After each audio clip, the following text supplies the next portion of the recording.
Dengan strategi yang cerdik, pemanfaatan medan yang menguntungkan, dan semangat patriotisme yang tak tergoyahkan, Menelik memimpin pasukannya meraih kemenangan gemilang. Kekalahan Italia di Adwa bukan hanya menjaga kemerdekaan Ethiopia, tetapi juga menjadi simbol keberanian dan keteguhan bangsa Afrika dalam menghadapi kolonialisme.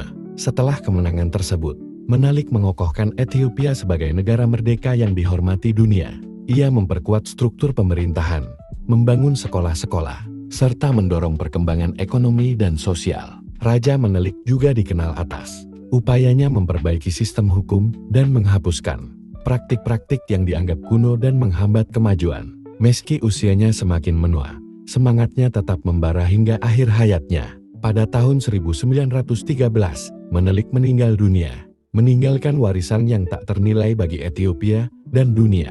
Raja Menelik II bukan hanya pahlawan nasional Ethiopia, tetapi juga simbol perlawanan anti-kolonialisme yang menginspirasi banyak bangsa di dunia.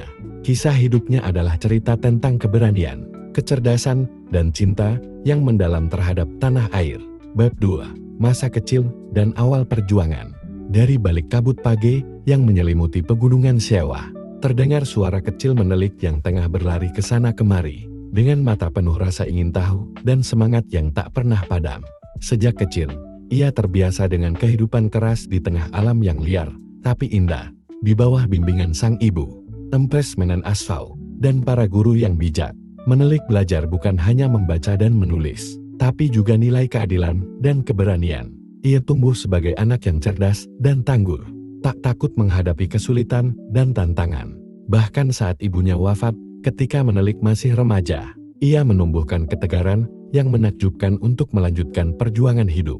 Di masa remajanya, Menelik mulai belajar menguasai seni berperang.